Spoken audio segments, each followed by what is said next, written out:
Hey, you there. Thank you for watching, and welcome to Forge Lines Forever. Today I have a 5v5 custom match here on the most amazing Rockstars map generator on Viewer Wednesday, which means this replay has been sent to me by one of you, so thank you so much. Their name is down in the description, and let's go ahead and introduce our teams and our players. We'll start with Team 1 on the northern side, then we'll end with Team 2 on the southern side. Starting off with Team 1's eastern side first, we have in Chevy Crimson, it is Wasteman with 2 N's. He is a Cybran for this match as a 1400. To his west, we have in Pac-Man Yellow, it is BJ playing as a UEF. He is an 1100. Moving westward, we have the Cybran of Nuggets. He is in Rust as a 2100. He is actually tied for the highest rated player on his team and in the game overall on his team. So there are two 2100s on Team 1, which we will now introduce the other one. His name is Tursto. He's playing as a Seraphim. He is in Batman Gray, again, as a 2100. And right next door, just you could throw a rock and maybe hit him in the head with it, it is Sorcery playing as a UEF. He is a 1500, again, in Light Oak Tan. So for Team 1 side of the map, they have one UEF. Sorry, they have two UEFs. I can count 2 Cybran, 0 Aeon, and then 1 Seraphim. Moving on to Team 2's western side first, we have in Ruby Red, it is the Aeon of Babel. He is a 1500. Towards the middle of the map of Team 2, we have Double Dealer. He's playing his UEF in Snow White as a 1300. In Orange Color Orange for Team 2, we have Zio playing as a UEF. He is a 2000 rated player. He is Team 2's highest rated player. And all the way to the eastern side of the map, in Royal Blue, we have Mav7119 playing as a Seraphim. He is an 1800. And then again, next door to him, we have in Regal Purple, it is Valone Surma, or Valone for short. He is an Aeon. He is a 1600. So for Team 2 side of the map, they have one UEF. They have two UEF. Promise I can count 0 Cybrans, 2 Aeon, and then 1 Seraphim, which means every faction is represented in the game, just not on each team. Team 2 lacks the Cybran faction. Team 1 lacks the Aeon faction. And for these 10 players on the map, let's take a look at their reclaim situation, currently sitting at... that's not a whole lot. 6,000 mass, which makes it about 600 mass per player. It's not really great in terms of the reclaim, but there's still something. There's a couple of, 175s on the eastern and western edges. There's a couple of hundreds or so dotted around these mountains and whatnot. There is a 300, so that's going to be a nice little clump for whoever grabs that. So there is still something. It's just not a lot of something, but the map does make up for it for the mexes on the map. Take a look at Team 2 side of the map, for example. We have a 5-star mex position here and here next to these 2 player bases, and then to the western side, we'll say western side, this is Team 2's this quad mex position here, and then one here. Trimex position in the middle. That's a 1-star mex position, I guess. A quad mex position here as well, and there are some mexes dotted in the background for players to hurry up and divvy up. So there's a decent amount of expansions. They kind of lean more towards the western half for Team 2 and then the eastern half for Team 1, but there's still mexes to expand to on the eastern half. They're just more spread out, so harder to grab, but I don't know, harder to maintain because they're all spread apart. Team 2 on the western side a little bit more condensed together, so maybe easier to maintain, but it does kind of focus the action in one location. So we'll see what these players end up doing. I have already noticed something. I don't know if anybody else has noticed. Team 1's Nuggets has dropped a couple of forces behind Team 2's Babel's main base. This is what Team 2 can see. He cannot see those. That is not good for Team 2, but we'll take a look at where the comms are headed off to. It looks like maybe spotted them just for a brief moment. Sees a unit signature there, but hasn't really taken stock of it. His comm is over here moving northward. So he's going to be facing off against Team 1 Sorcery. Team 2, it's going to be Double Dealer versus Tursto. That is a 1300 going up against a 2100, so a little bit of rating differential there. In the middle of the map, we have the 2 orange players. It's Nuggets versus Zio, so 21 versus 2000. And then towards the east, we have BJ versus Mav, so that's an 11 versus an 18. And then in the east, we have Alone versus Waste, which is a 14 versus a 16. So a little bit of some uneven rating matchups, but there's at least one on each side in favor, so it's not leaning towards one team or the other. We do see those forces have ran over Babel's position, and Babel goes lol. Yeah, that is incredible. Gives everything over to Double Dealer, and then he just might walk to the middle of the map. He is eliminated from the game for now. He might come back, but giving everything over, and he has nothing left. Yeah, it's going to be a while before he gets anything online. That is an incredible win for Team 1. Essentially just drops the game to a 5v4. Poor Babel, says Zio. Yeah, it is definitely poor. Ooh. And Zio control Ks. I don't think that's a connection issue. I think he just straight up control K'd. Sorry that I feel this way, says Babel. And maybe there's some conversation in like a voice call or something, but because it looks like he's referencing something that they talked about, but it's not. Anyway, no idea. But he's still walking around on the western side. Looks like the base goes over to Mav for Team 2. So technically, it's realistically a 5v3 because Babel's just going to walk into enemy bases. You were right about the map, says Babel. Somebody was talking about something, I guess. We have western side. We have Sorcery pushing in to Double Dealer's new forces. Again, the southwestern corner is now just Team 1's. They just own that corner now. We have a T2 gunship online for Mav, trying to push back and assist with defenses for Double Dealer. Eastern side, we have gun started for Waste and done for Waste. We have gun started for Speed, range already done, and T2 started for Mav in the middle. And looks like actually Babel is still running around. He's getting some veterancy now. He might be going after some facilities. He might actually just he might capture those and just call it a day. We do see bombers are on his tail, so he might just be slowly poked and prodded, death by 1,000 cut scenario. Eastern side, we have gun speed started and done for Valone. T2 still progressing for Mav. Gun started for Team 1's Tersto. We have Double Dealer over here in the middle getting some nice little T2 PD emplacements online with that T2 engineering suite on board. We have some units inbound still from Team 1 going after a couple of mixes for Double Dealer. Lots of raiding going down on Team 2's side of the map.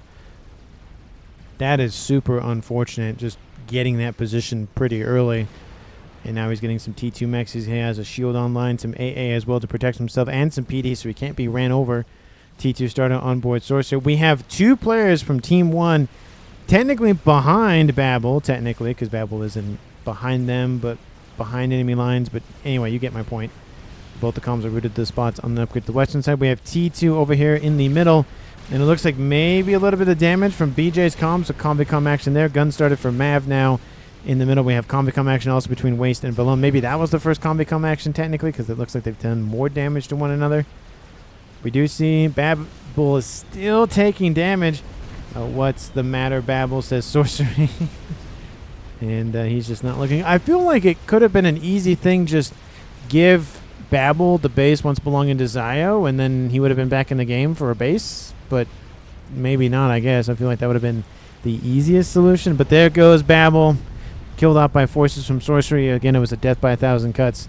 He walked into the enemy base and just saw how long he could survive. And it wasn't actually too short. It was a decent amount of time. But still, once your main base is gone like that early, it's kind of hard to continue wanting to play because you're so far behind now. And it's just not a great scenario to be in. Gun started for Sorcery in the west. Shield started for Valone.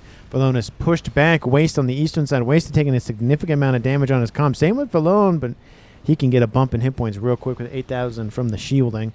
We do see Team 2's Double Dealer is now pushing into Dursto's position towards the west. And Dursto, he should be fine. If the comm engages him, that might maybe be a different story. He doesn't have gun. He has T2, and he's building some flak and some PD and TMD. So he might not face the comm directly, more of an indirect route with the PD and whatnot. But Team 2 is still pushing on the eastern front, so instead of landing troops behind their opponent and pushing in that way, we have Team 2 just pushing the front line further and further back Missiles inbound, kills off that mechs. And there's no team. Oh, there's some team D, but not a whole lot. We do see some efforts by Team 2 to try to push back on this corner. So we'll see if that ends up working for them or not. Shield started again, still for Sorcery. T2 almost done for BJ. Advanced range start already half done for Alone. Really progressing through those upgrades. He has the shield online already. Really making headwinds on that eastern front. It is now officially, I will say this, a 5v3 in favor for Team 2. But Team 2, one player has double base. That base on the western side, that's Team 1's base. So technically Nuggets has double base. And Turisto in the lead for Eco for Team 1, 130. Nuggets at almost 130. We have Mav at 250, really ecoing for Team 2. And he has a base here and then a large percentage of mexes. They're kind of similar to what we see Turisto having over there to the west. Advanced range is done on Valone. He has Aeon Sniper Mini Tank online. And he's at 20,000 hit points and climbing. We have more Team D being built. Looks like most of the PD have been eliminated. Definitely needs to get a little bit more of that online. Maybe just build a shield there and call it a day. And we have some units pushing into the base. Again, it's a lot of T1s. And Cerberus are well equipped at dealing with T1s. They're going after the Flapjacks, though. So going after more longer range units. The shielding is still holding, to be honest. So definitely probably wanted to invest in more T2 tech. At least in terms of pillars or Riptides or something. And it looks like Turisto is falling back now. We have Sorcery inbound with his force from the west. And we have Team 2 continuing to push with Valone. We do have a possible 2v1 engagement.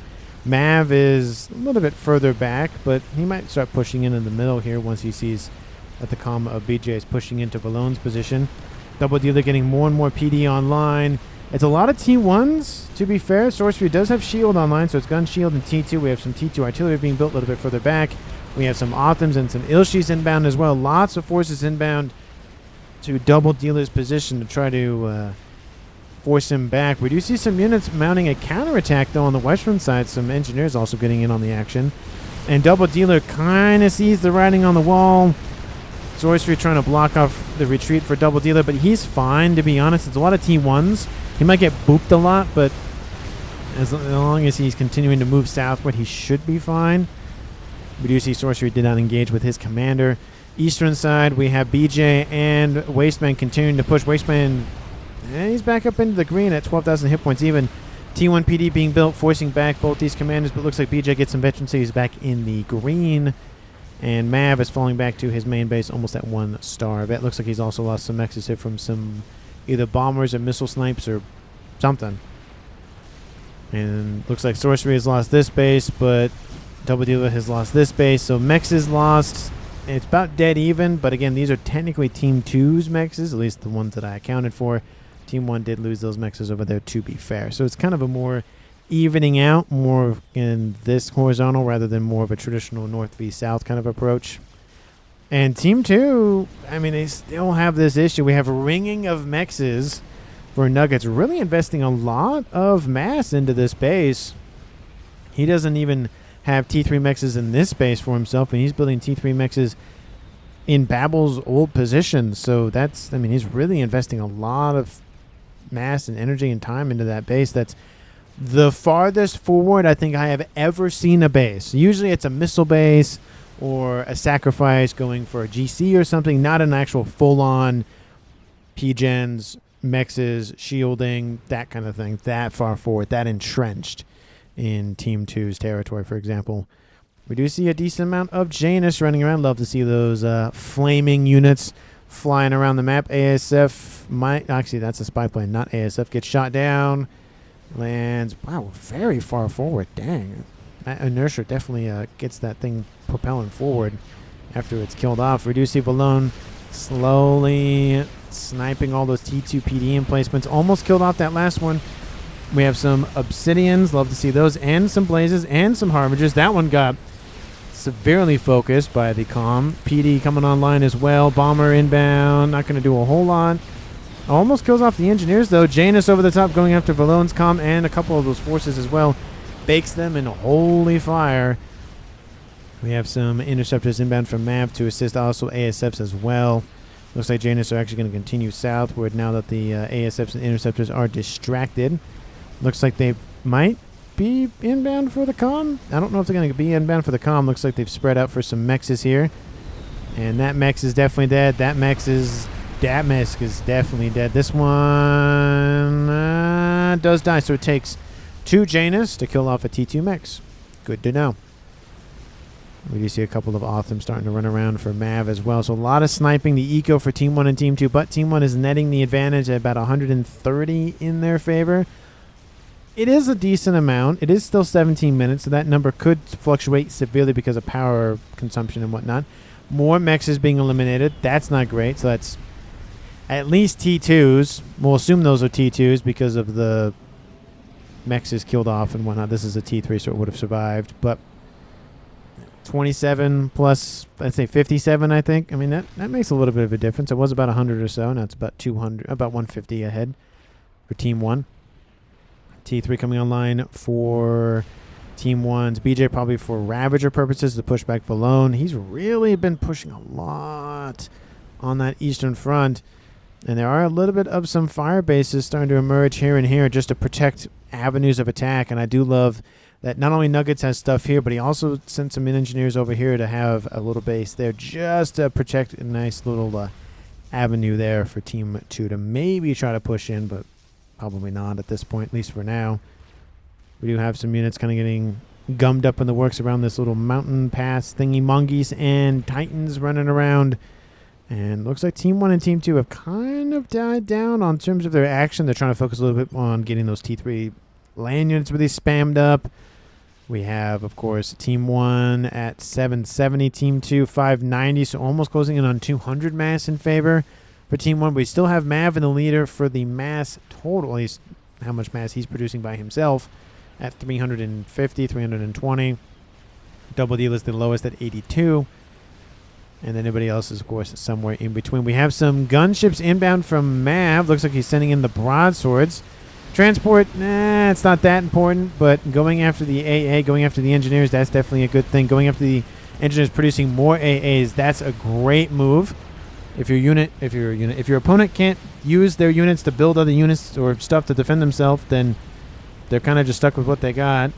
And now a T3 Pigeon's going down. Looks like this is a nice little air base for Team 1 on the eastern side. Again, it's in the corner of the map, so it makes it very difficult for land units to get there. You could still send units this way, but it's a lot harder than just cracking the entire western side direction thingy. And gunships continuing to wreck the T3 air headquarters. I mean, there are some mexes that could be grabbed here, but he's going after the headquarters, trying to dominate in air. Again, the only problem, not say problem with that, well, A, he doesn't finish killing the thing off, so there's that. The other problem is, it's once it's the attack stops, it's easily just get some AA and call it a day. We have bouncers pushing and wipes out multiple gunships in that first barrage. ASF's trying to block the remaining missiles. I still don't know why he hasn't killed off all the... he's going back for the other mexes, but I don't know why he just didn't stay there, wipe out the entire base, just like what Nuggets did to that southwestern base for Babel. I just don't know why he left and then came back. Yeah, there are some units inbound from Nuggets, but at least you wipe out an entire base and then move on. It's just my 2 cents on that front. Some gunships moving in to assist the other gunships. We have an ASF online. Looks like not really any ASFs from Team 2's map have been called to deal with that. Another ASF is online. Ooh, not great. We have bouncers going after the ASFs, and again, the gunships coming in. All they have to do is kill off the T3 air headquarters, and then they're done. They don't have to deal with it anymore. And that's the thing about leaving and coming back, is it gives time for the other team to prep some defenses. Kill off the other one. It will produce 1 ASF, and that's all it'll be able to do. And now the bouncers are here, and those mexes will survive. So maybe Wasteman will get his stuff back, and he'll try to rebuild again. He's in a corner, so it'd be a little bit easier than other avenues that Team 1 has to deal with. He just has, again, some AA maybe gifted over from Nuggets. Maybe they just stay there and then rebuild his mexes and air grid and call it a day. It's simpler than having to maybe rebuild in maybe this position where you have, you know, especially this, but a land force that can easily engage you. We do see Double Dealer trying to push back once again towards the northern direction. And again, Team 1 really just trying to lock off. Same thing with Team 2, but not as close as Team 1. Soothsayer says Tursto. getting some vision, and a Monkey Lord online. Again, that is the definition of building stuff closer to your opponent so it cuts down on travel time. It is literally on the edge of the other side of the map. And it doesn't have to walk from his base all the way down. It just has to literally walk from here to there. And I think some will definitely agree with me that this distance is a lot longer than this distance. This is insane to me that this hasn't just been nuked by Team 2. I mean, those gunships, at a bare minimum, yeah, there's some flak here, and that would have been annoying, and there's some T3AA to be fair, but this should be maybe target priority number 1, not fighting a war on 2 fronts, or sometimes 3 fronts if you count that one. Just eliminate one side of the map, deal with that, and then kind of curve in that direction. So, start here and just kind of curve clockwise. Yep, that's clockwise. Wasteman pushing back. He has one facility online. Again, he might get that stuff back. He might not. We'll see. We see a couple of Ravagers kind of slowing. Valone's pushing in. Again, a couple of shielding emplacements down, but not out. A couple of artillery emplacements coming online. BJ is taking some lingering damage from that very much annoying miasma, but we shall see. Gunships running amok once again. There is some AA just being passively built around the map for Team 1. Again, it helps with dealing with just random spy planes, a gunship or 2. We do see a couple of mexes being eliminated. Again, it's 9 mass a second, and you're like, well, that's not a lot. Yeah, well, that mex, and that mex, and that mex, and that mex, and that mex, and that mex. That's 6 mexes. That's 54 mass a second. That's a big difference. And imagine those were T3. That's even way more, obviously. We have Team 2's double dealer now pushing westward. Now that Mav is pushing northward. And then everything from Tursto is moving up to deal with it. Looks like some mexes now for Nuggets is being hit. We do see some more bouncers for Nuggets saying, go away, gunships, don't come back ever again. And that second gunship, they have a long range, those bouncers. Dang. And those missiles track as well, so they can get a little bit further on the distance. T3 gunship, T3 engineer going to get killed off by a T3 gunship. And the gunships don't stay. I don't see why. Oh, well, okay. He's just made his bed. He's going to go to the corner of the map. Now, he's wiped out some mexes for 3 of the players for Team 1, just slowly whittling down everybody. Sometimes you might want to focus one player down. Sometimes you want to kind of broaden the impacts and kind of lessen a little bit over a wide area versus a lot over a small area. Again, it depends. It really just depends on who's really affecting the game, and if somebody's more playing passively, maybe going for a game ender, maybe going for just a lot of land units. Again, a lot of it depends on who you focus and why. Pigeons are going down for sorcery. Azan magic powers for him. We have some AA here from Tursto helping out. T3 landing coordinates. That's going to suck to lose. He might lose it. I say might because the AA keeps hitting those gunships, so we'll see. That AA emplacement might be enough. We have a lightning tank inbound. 2 gunships remain. Yeah, I think he actually might keep that T3 landing quarters. He might lose most of his mexes. He still has 1 gunship Mav. Still being the key word in that statement.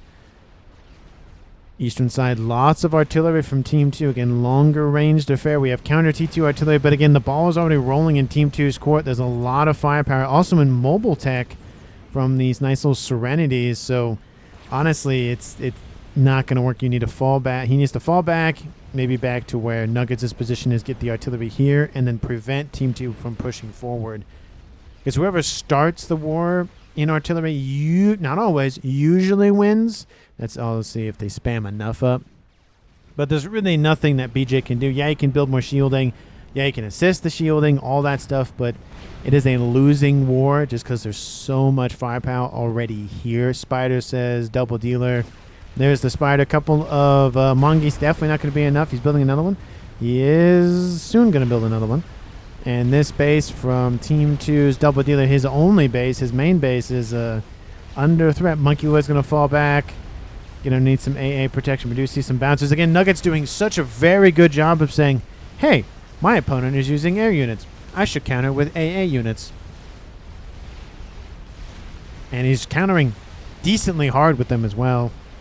We do see that it's buying Double Dealer time to pull his forces back. Not a lot of Percy's, but hey, it's not enough. I like to see maybe a little bit more than that. Maybe at least, I think he has like what, maybe not even a dozen. No, he almost has a charge, maybe 20 or so to wipe out a monkey. But you know, either close to one tapping it or one tapping it, so you don't lose as many units. But that takes time, of course. Lots of Othams. There's definitely a couple side orders of Othams here. Maybe not even a side, maybe a main entree order of Othams. It's like somebody went to the Outback Steakhouse and got a bunch of blooming onions, which again, such a delicious appetizer. Just 1,000%. I love that thing. So good. It's just like a fried onion. Like, you know, fried onion rings or, you know, something like that. But just, it's the onion. That's it. It's delicious. Anyway, 27 minutes on the clock. It's about halfway through the match. A little bit over that. Team 1 at 5 plays left. Team 2 at 3. They lost Zio and then Babel. Technically, they lost Babel after Zio, but it kind of count. Babel was already out of the match by the time Zio control K'd. So, again, we're just splitting hairs at that point. Eco is actually kind of getting balanced. It's 1.1 to 1.1, but Team 1 has accrued a lot more mass than Team 2 has. So it definitely is helping out fund some other projects in the corners of the map. We do have Percy's inbound. Again, look at that, just wiping hundreds of hit points per shot. Mungi's helping out as well. And that Monkey Lord might get some veterancy, maybe not. It's going to be close. Needs one more good kill. There's that one good kill. He's probably not going to get a second good kill, though. A couple more gunships are inbound. That'll probably seal the fate of the Monkey Lord. The AA will probably be enough to kill off a couple of gunships, and then there it goes. And it's close to Team 1's side of the, well, their side of the map, technically. Eastern side, Cloaking going down for Waste. Oh, a Waste man, but he got wiped out before he could finish building it. If he did build it, he would have been fine. But it was not enough, and I caught the kill at the very last second. So Team 2 scores their first kill of the match. Well, that can't. Babel did get killed off, to be fair. It wasn't a control K. But it was more of a, well, I don't have anything left. I'm just going to run in and see what happens. But Team 2 pushing in 2 vectors. I could easily see Mav's forces heading westward, and then Valone's forces heading to, who's that? BJ's forces, and then hooking east to wipe out this base, and then kind of do a 1, 2, 3. And then it's just the western edge of the map to deal with and kind of force the engagement. That's not what I meant. Force the engagement more on a east versus west kind of scenario. Because that's kind of what's almost happening at this point. Fat Boy is done. Don't push the Fat Boy too far forward. I know he wants to secure the reclaim, but that's gonna win every day of the week if it's close enough. And here comes the Othams pushing in from map. T3 landing quarters going down. The forces from Team 2's Valone still making a charge. They're not going as far deep into Team 1's territory as I would like to see, especially because they have the advantage. Lots of PD being built very, very quickly. Nuggets probably won't lose that base, to be honest, given all those tickle cannons online. Obviously, the AoE volatile explosions not helping keep those forces alive. But again, like I said, might as well just send this force in, or even just, honestly, send it northward on the edge and then kind of maybe hook back around and go after whatever you can. Couple of gunships online for Tursto, some Volthers. And now we have a force inbound from Tursto. They're launching an attack, again, a little bit later than Team 2, but doing kind of a similar scenario. We have Mav's forces that probably were going to be sent northward, now having to fall back and intercept this. And there's forces inbound from Tursto on this eastern side as well. But there's a couple of shield units that definitely wandered a little bit too far away from their main forces and getting punished for it. Looks like those forces from Team 2 starting to group up. And yeah, he's going to go around. We do see BJ nearby. And he could get not one-tapped by Team 2, but pretty darn close to one-tapped, given all the forces nearby. There's not much AA in this group, to be honest. There's a little... Is there a little bit? No, there's a little bit, but there's not really a lot, to be honest. BJ's taking a lot of the firepower. He has a missile online, but no Billy Nuke. Tickle cannons are going to force the Harbingers back.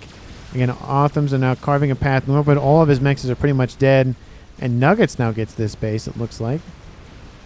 Western side, Fat Boy falls back. Intercept the forces from Tursto, but there's another Fat Boy there. There's Ravagers being built. There's a lot of defenses going down here for Team 2. There's a Monkey Lord inbound I don't think that's going to work. You might want to pull that back. And we have ASFs inbound to kill off the gunships finally after a while. And a couple of Othams still remain. There's bricks moving in to intercept. Well, there are some mechs still alive for BJ, but not that much. There are a couple of Corsairs hanging out over here. Again, these forces could go this way, but they haven't been given the orders to do so yet. Lots of reclaim on Team 1 and Team 2 side of the map, to be honest.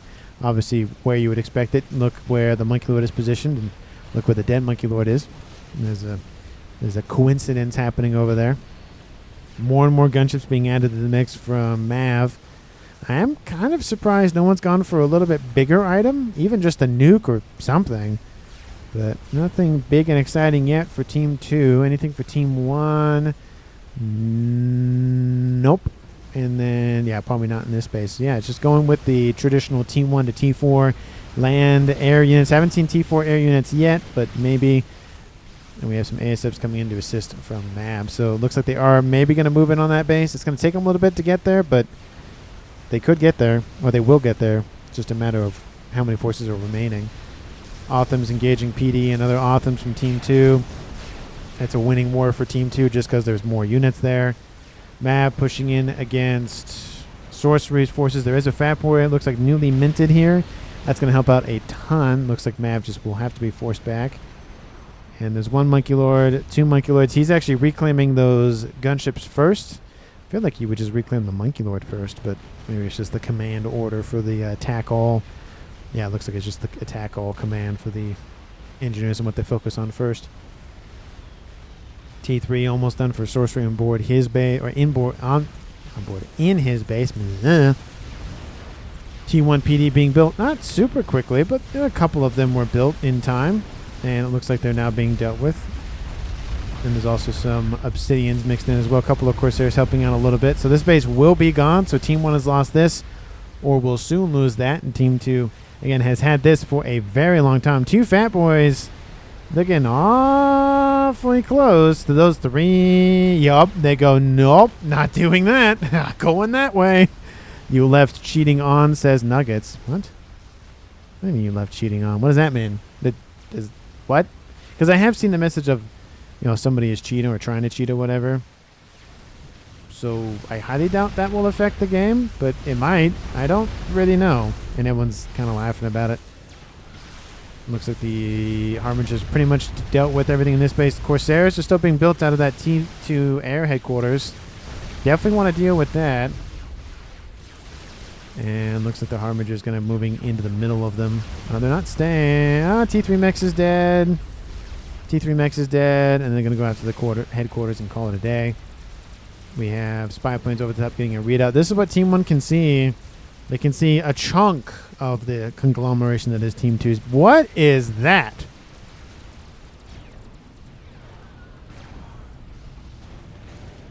What? Oh, they can't build it because the unit is there. That's hilarious. Now he's reclaiming Team 1 PD. There's no Omni Hub. Where is your Omni, Team 2? Where is it? Did it get killed off? Oh, that is super unfortunate. Does Team 2 have any idea? You can kind of see the footsteps. Kind of. It's just literally just sitting there. Oh, please tell me you're trying to reclaim that. That would be hilarious. They're trying to build it and it's just being reclaimed. Those are being... that is... I can't even... What? That's amazing. We'll see if Team 2 builds an Omni, because... well, there is one here. There just isn't one over there. That's definitely unfortunate for Team 2. Another attack inbound. And this time it's with the GC, and... BJ's definitely getting out of range of that. Was that a Billy nuke? Was that an actual comm death? That was a Billy nuke, I guess. Or an SACU blown up. Whatever, one or the other. Pronunciation is not my strong suit, for sure. Nuggets getting a lot of mass from BJ. Sorry, BJ getting sending a lot of mass to Nuggets. That's what I meant. And don't know what he's up to. He's over here. Air grid expanding for sorcery. We have double shielding protecting SMD with a lot of protection. And the GC not wanting to engage the PD, which is definitely smart, go in around it. Especially with those reinforcements from the attack from earlier. This isn't. Oh, no, you're not. Oh, you are. Oh, he's going to capture the T3 land headquarters. Yay, somebody's using that besides just a T1 engineer or mexes or something. That's amazing. Hopefully that works. That's going to be hilarious once he starts building T3 units out of that thing. He's be like, where'd my headquarters? Why does Team 2 have that? Or Team 1 have that? And BJ's staying underneath shield coverage. Brick's trying to help out, but I don't think Nuggets is base. There's a chicken, though. That might help out a little bit. But, ooh, don't walk the chicken next to the pigeons, though. That's not a good idea. Oh, if the GC focuses the pigeons, that'd be a great little AoE to help kill off the chicken. And chicken going to walk right over it. Nope. No, he's going after the wrong pigeon. There goes that pigeon. Now the chicken is targeted, but too late. Didn't get the advantage of the pigeon, like right there. And that chicken, we'll probably just give, yeah, that GC will just get a hug from the chicken. So no worries there. This, I'm still fascinated by this. This is insane. Still building engineers. Still amazing to me what's happening over there. Some of the most interesting plays happen when the 2000 pluses come out to come say hi. GC's going to crash on top of that. Yuthotha dropping in the yellow, but it's still not dead. And now he gets a little bit of reclaim to rebuild everything. And this base in the east is gone. BJ's base is gone. So Eco does favor Team 1, but they do have a loss of 2 bases, to be fair. Oh, is it done yet? Oh, is it? Oh, it's done. There it is. T3 land headquarters has been captured by Nuggets. So technically, Team 1 has access to some Aeon technology. He's going to build some flares. That is incredible. Absolutely. Just going to annoy. How did you do that, hacker? Says Nuggets. Host left cheats on. Oh, because you can't. Can you not give a cloaking upgrade to the SACU? I think is what it is. Nuh-uh. Says Mav. No, is that a regular upgrade?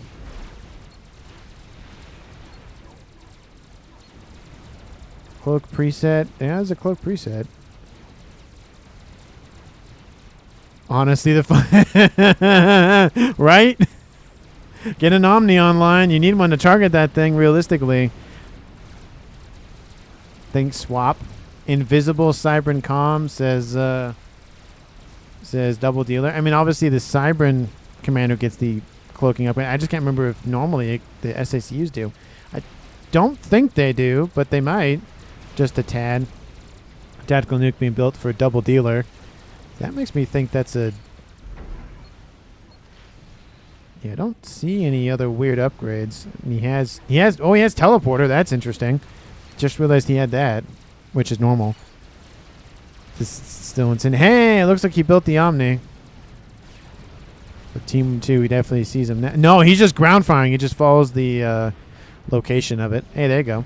Looks like Team 2 built another one. He's just reclaiming it. He's like, ha-ha, no technology for you. We have 4 chickens inbound. And that's how many monkeys? 1, 2, 3, 4, 5 monkeys? That's a lot of firepower. That western side's not great for Team 2. This middle eastern side thing is not good for Team 2. That thing is still not dead. Does he has an Omni now, so there you go. You can see the thing. PD going to open fire. 1,400 hit points remaining. Again, that thing paid for itself and then some. That is hilarious. Yeah, that's one way to eliminate a headquarters for an opponent. Just capture the thing. There you go. Who would have thought?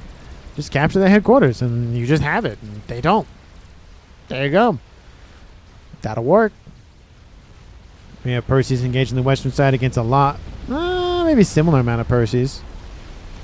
Yeah, this would be kind of hard to micro all the Percy's focusing one unit. Because honestly, in this scenario, you'd have 4 or 5 Percy's targeting one unit. You do a little bit of overkill damage. Or even just shots missed because you killed them off too quickly or whatever. Not maybe 4 or 5, maybe like 10. But Billy Nuke's going to come in. That's going to help out a little bit. There's no Loyalist here to redirect it or shield to take the blow. Boom! And that definitely wins the fight for Team 2. Again, Telebilly's a thing. It's online. He hasn't done much with it else except just fire it. And Sorcery's like, hey, why? 39 minutes on the clock. Team 1, again, 4 players left. Team 2 at 3, 2.3 to 2,000. So still in favor for Team 1 for eco by actually a total amount of 500,000. But at least in terms of per second, it's not it's starting to drop again, but it's not too bad. Did they find the kill off? Yes, they did. But that thing, again, definitely paid for itself. That's amazing. Billy Nuke is inbound, going to target right next to those monkeys that are inbound. Kills off a decent chunk of percentage of hit points there. Fat Boy's opening fire. That monkey is not going to make it to anywhere useful for Team 1. Not so much. I might just have Nuggets be MVP just because of this. But this was also a really good move, to be honest. ACU being pinpointed by BJ. We have a monkey. Not monkey. We have a Fat Boy in the middle. 2G. GC's chickens are inbound. Looks like going straight for it. We still have the chickens to the east. Another chicken is dead. Another chicken dead. Another chicken dead. And one more chicken gets out of there. One Fat Boy is dead. Sorry, one Fat Boy. I can't not say the correct name of the units for whatever reason. Billy Nuke lands. Takes off another chunk of hit points for 2 monkeys this time. Lots of AA protecting the monkeys. Again, definitely a smart move there. There's only AA. There's no bricks. Obviously no shielding because they don't get mobile units.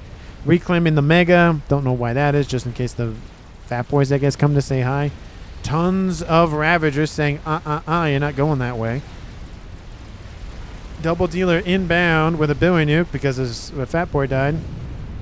Kills off another chunk of forces there. T2 being built on Nuggets' comm. I don't see any satellites yet. I don't see game enders, artillery, nukes, any of that sort of thing. 41 minutes on the clock and climbing, and there's a big hole where Mav used to have a bunch of eco. Right here. We have, wow, that's a lot of chickens. 2 chickens, 3 chickens, 3 chickens, 2 chickens, 1 chicken. That's just chickens. It's just mass producing chickens all day for Team 2. And Double Dealer is going to die to double chickens. He's a double dealing in chickens and Billy Nukes. Oh, there he goes. All those engineers dead. Oh, they're just trying to help load that Billy Nuke. But there goes Team 1, kills off another player. And it is now a 4v2. 2-1 game at 41 minutes with 5 chickens inbound from the north with a Fat Boy. And then 4 monkeys on the western side. I think Team 2 is just on the brink of death. It's just one push will probably kill them somewhere. If Team 1 pushes this way and wipes out the eastern half, then that's over because it's just going to be surrounded on all fronts. And then if Team 1 pushes to this base, then it's just a little bit less of being surrounded, but it's still pretty much being surrounded. So either way, it's not good for Team 2 in any way at this point. Again, definitely didn't start on the right foot. Maybe the game would be different if Babel didn't lose his base. Maybe. Who knows? Somebody knows. I don't. Maybe a quantum computer knows. We have 1 chicken almost dead. That's a lot. Mav, that's a lot of Ravagers. And what's a nice thing about the walking of the Congo land of the chickens is that because the Ravagers are designed for slow-moving units, once they kill off the first one, their shots immediately hit the unit behind that first one in the lead. So they're actually not losing a lot of the damage that they're outputting.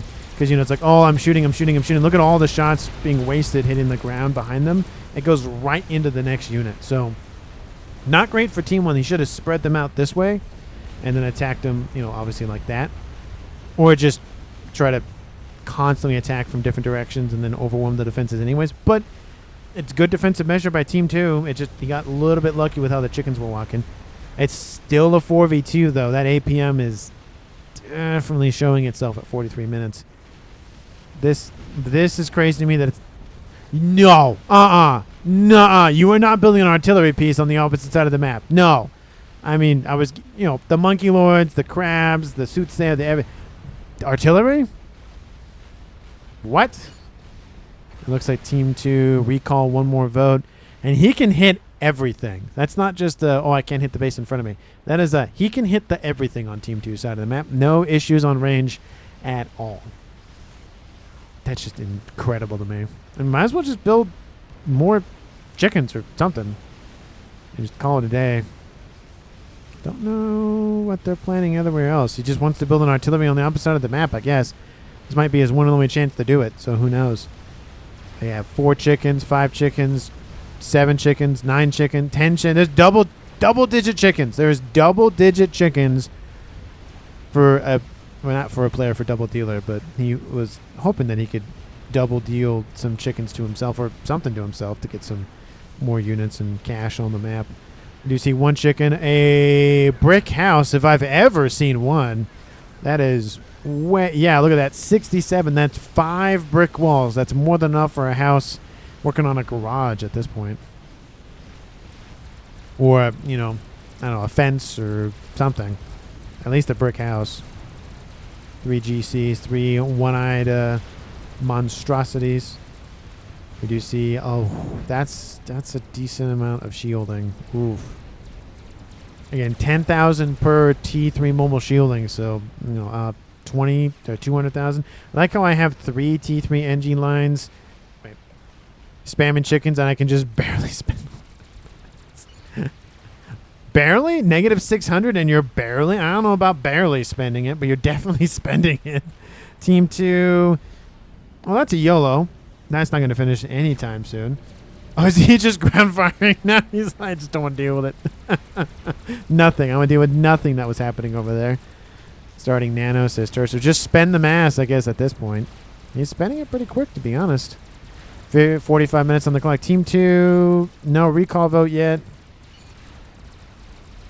Oh, was Team 1 recall? I think Team 1 had the recall vote, maybe. That was just, I don't know. I thought I saw Team 2 have that. Maybe not. Maybe I was clicking on the wrong person. No, you're not going to build a YOLO that. Stop trying to put YOLOs on the map. It's not going to work. You have not a lot of time, and a lot of stuff is inbound. 1, 2, 3, 4, 5, 6, 7, 8 chickens, and there's the recall vote for Team 2. I barely missed it. And there it is. Team 1 wins the game. Lame, says Tursto. That was fun, says Mav. GG's in the chat. Boo, says BJ. Talking about probably the recall vote. But again, this not helping. BJ was still here. But that base being online for the entire match, that's what, 5 T3 mexes, at least single ringed. Is it 5 or 4? Doesn't matter. Anyway, like 100 plus mass extra, and it's a way to just attack the Western Front pretty quickly. Super huge grab from Nuggets. But honestly, you know it's going to happen because I'm going to mention it because what the fetch. The SACU with the cloaking on the side of the map, grabbing the headquarters. Incredible. Absolute just cinema. There's the meme with the cinema for those of you who are aware. Absolute cinema. But anyway, thank you so much for watching. I really do appreciate it. If you haven't done so already, please like the video and subscribe to the channel. Again, thanks so much for watching to the very end. And again, thank you so much to the person who sent me this replay. Their name is down in the description. And if you have a replay that you want to send it to me at strategiclaunchreplays@gmail.com. Email is on the channel. Email is also down in the description for a nice little copy pasta. So thank you so much, and I'll see all of you in the next one.